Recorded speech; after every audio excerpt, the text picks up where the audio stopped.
Bonjour et bienvenue sur Libre de comprendre. Aujourd'hui, on va parler de la dette. On en parle énormément en ce moment sur les plateaux télé, à la radio, enfin les journalistes écrivent dessus. On parle tous de la dette comme d'un monstre abstrait, mais ce monstre, c'est nos enfants qui le paieront, d'autant plus qu'on veut plus en faire. Des enfants, je veux dire. Donc aujourd'hui, je vous montre comment l'addition se construit et comment surtout les politiques laissent le fardeau aux générations futures. Et puis au final, on verra ce qu'on peut essayer de faire à notre niveau pour rompre la chaîne. Je vais commencer par un tout petit peu de chiffres, donc faut pas zapper, il y en a pour moins d'une minute, mais juste on va commencer par un chiffre absolument dingue. Chaque seconde, la dette en France augmente d'environ 5000 euros. Donc là, ça fait 50 secondes que je parle, je vous laisse calculer la dette. À la fin du premier trimestre 2025, la dette publique de la France, au sens de Maastricht, atteint 345,4 milliards d'euros, soit 113,9% du PIB. Au quatrième trimestre 2024, elle était de 3303 milliards d'euros. Au fil des années, en fait, le ratio dette-PIB, qui est un indicateur central pour mesurer la soutenabilité, dépasse largement la moyenne européenne. La Cour des comptes note que le déficit public en 2024 s'est creusé de près de 175 milliards d'euros, soit 6 points de PIB, un des plus forts niveaux récents. Et on nous promet tout le temps qu'on va travailler dessus, mais on ne fait jamais rien. Plus choquant encore, la charge annuelle des intérêts de la dette s'élève à 59 milliards d'euros. C'est un poste aussi élevé que certaines grandes dépenses sociales. C'est-à-dire que ça nous coûte aussi cher que l'école de juste rembourser les intérêts de la dette. Et c'est pas un truc normal dont on hérite et qu'on transmet à peu près à valeur égale aux générations futures. C'est un poids réel et croissant aujourd'hui et dont les coûts seront absolument dramatiques demain. Pourquoi on accumule cette dette et quels en sont les mécanismes pervers ? Déjà, ça n'est pas un accident, c'est un système. En premier, on a des dépenses qui sont largement supérieures aux recettes, parce que l'État promet énormément, école, santé, retraite, services publics, avec une générosité quasi sans fin, mais bien sûr, les recettes ne suivent pas. Pourtant, on est sacrément prélevé. Ça, on en parlera plus tard. Le déficit, c'est la différence entre ce qu'on dépense et ce qu'on collecte. Depuis des années, la France vit à crédit, donc chaque augmentation des dépenses ou baisse de recettes alimente systématiquement la dette. Le taux d'intérêt, il y a un effet boule de neige. Quand tu es endetté, tu dois payer des intérêts. Ces intérêts deviennent eux-mêmes une dépense supplémentaire qu'il faut financer par de nouveaux emprunts si t'as pas de marge. C'est le fameux roulement de la dette. Or, les taux remontent. Les emprunts étant autrefois à faible coût, maintenant avec l'inflation, le contexte européen, la prime de risque, tout ça, ça pèse. Les projections du FMI anticipent une hausse importante de la charge d'intérêt à horizon 2029, ce qui rend le montage encore plus périlleux. Et un problème très important, ce sont les décisions politiques à court terme. Les gouvernements privilégient systématiquement les mesures populaires, les aides, les subventions, les promesses, plutôt que des réformes structurelles coûteuses en argent et en popularité. Donc ils repoussent systématiquement les ajustements, on sous-investit complètement dans l'essentiel pour financer du superflu. Résultat, chaque génération charge un petit peu plus le mulet, et demain, c'est d'autres qui hériteront de la crise. On est déjà un petit peu dedans. Justement, la facture qu'on transfère, qui va la payer ? C'est pas juste un slogan, la dette sera payée par les générations suivantes, c'est un fait. Donc il y a les intérêts à payer. Quand vos enfants entreront dans la vie active, une part croissante du budget de l'État ira à rembourser les intérêts. Là, on a vu qu'on est déjà à 59 milliards par an, plutôt qu'à construire des infrastructures, financer l'éducation ou la santé. On a aussi un effet contrainte. Un budget qui est strié par des charges fixes, il a moins de marge pour innover, pour investir, pour répondre aux crises. Donc en fait, le pays s'asphyxie dans ses obligations. C'est un peu comme un burn-out au boulot quand tu grilles 100% de ton énergie juste pour te lever le matin. Tu produis plus rien, tu peux plus rien faire. Et petit à petit, l'État va concentrer toute son énergie vitale, ton pognon en fait, et surtout celui de tes enfants, à rembourser plutôt qu'à remplir sa part du contrat social. Donc bien sûr, il y a un impact sur les impôts futurs.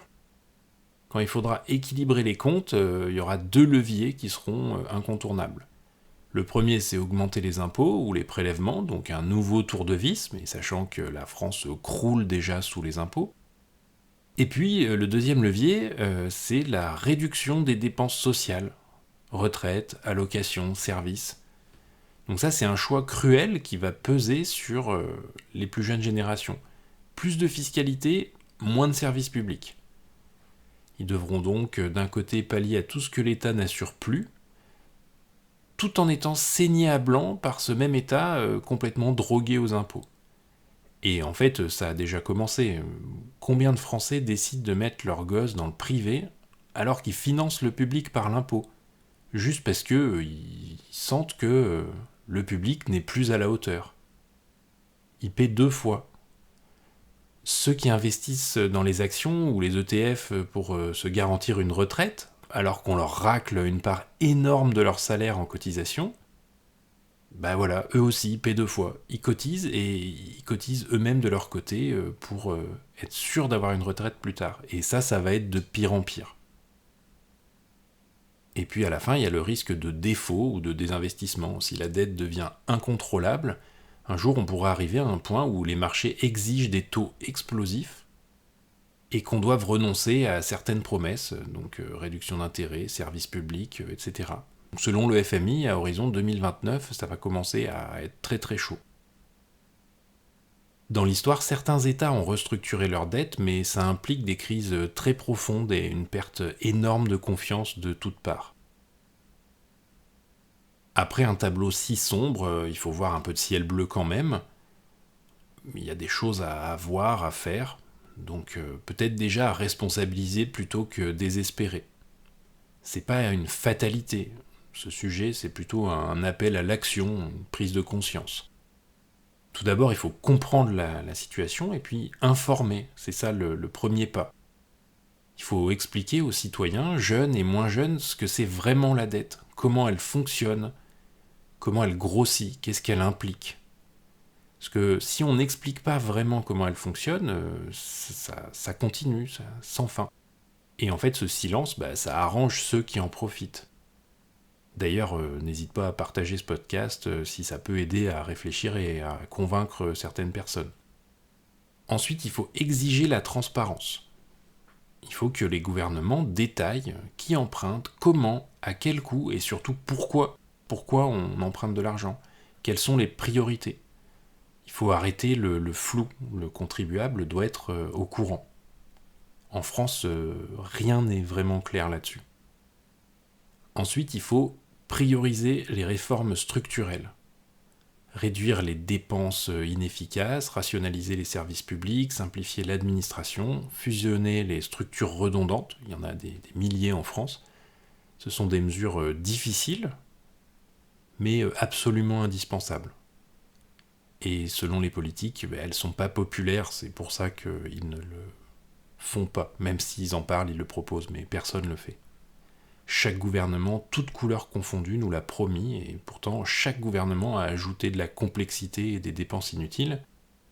En France, on veut flatter les lecteurs, du coup on nous prend pour des cons, et comme on nous bourre le mou depuis l'enfance, ces discours passent encore pour une trop grande partie de la population. En quatrième, il faudrait penser générationnel. Les lois budgétaires, elles devraient être évaluées selon un critère intergénérationnel. On ne doit pas imposer aux jeunes ce que les anciens ont consommé. Quand une réforme coûte aujourd'hui, mais soulage demain, elle mérite d'être faite. Seulement, on touche à un sujet profond qui mine vraiment la France, c'est la natalité. Et vu son état, je suis pas sûr que les plus bien pensants de nos concitoyens pensent bien aux générations futures. Mais ça aussi, ce sera un autre sujet.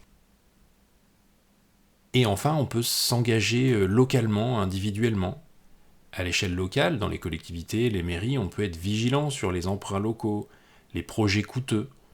Ce sont des strates du millefeuille sur lesquelles on a encore un petit peu la main. Et pourtant, on voit que dans beaucoup de collectivités locales, l'argent est dépensé n'importe comment, dans des projets farfelus, absolument sans avenir. Pourtant, c'est la base et ce qui est au plus près du citoyen, donc on peut commencer par là. Il y a aussi au niveau individuel où il faut comprendre les mécanismes économiques, débattre, voter en conscience, ne pas laisser penser c'est trop technique, ça ne me concerne pas. Il faut surtout comprendre et se préparer à un avenir difficile. On peut prendre un exemple concret pour résumer tout ça de la dette. Imagine si tu empruntes 100 000 euros que tu ne rembourses pas. Tu ne payes que les intérêts. Chaque année, le montant à intérêt, lui, il s'accumule. Et si tu reviens pas au capital, ta dette continue à grossir. Du coup, tes enfants hériteront de cette dette plus les intérêts. C'est exactement ce que l'État fait à l'échelle nationale, sauf que les montants sont absolument astronomiques. On ne parle pas d'une dette abstraite. Chaque citoyen porte une part de la dette. Même si on lui cache derrière des chiffres lissés ou des trucs incompréhensibles. Concrètement, ceux qui veulent acheter un appart ou une maison en ce moment sentent d'ailleurs très bien que leur situation personnelle est liée à la trajectoire du pays. Au hasard, un pouvoir exécutif incapable de former un gouvernement, et paf, c'est ton taux d'intérêt qui augmente, et tu vas devoir te serrer la ceinture sur ton projet. Donc en conclusion, il faut remettre la dette au défi collectif. La dette publique, c'est pas une fable comptable, c'est un pacte que l'on passe avec l'avenir. Aujourd'hui, et depuis 50 ans, on le signe systématiquement sans lire les clauses. On laisse aux générations suivantes un fardeau qu'elles ne méritent pas. Et c'est pas une tragédie écrite, c'est juste une responsabilité, une capacité à se responsabiliser. Je pense que les Français sont globalement prêts à ça. C'est nos politiques qui nous prennent pour des cons et qui osent pas faire quelque chose de concret. Mais nous, si on veut, on peut exiger des dirigeants des choix raisonnés, des comptes transparents, des priorités réelles. Mais pour ça, faut-il encore ne pas céder aux petites musiques à K le Python qui nous endort avec les belles promesses. Faut se dire que il faudra passer à la caisse et point final. Et plus on remet ça à plus tard, plus ça va être dur. Et c'est pas la dette qu'il faut craindre, c'est surtout l'immobilisme. L'immobilisme d'une classe politique qui aime trop la gamelle et qui, elle, n'aura pas de problème plus tard. Pourtant, le pays, il appartient à vos enfants autant qu'à vous. Merci d'avoir écouté ce podcast jusqu'au bout. N'hésitez pas à vous abonner, à commenter, à liker pour m'aider à démarrer, c'est très important. Et on se retrouve prochainement sur le thème de l'infantilisation qui nous pousse justement à l'immobilisme. Alors à bientôt!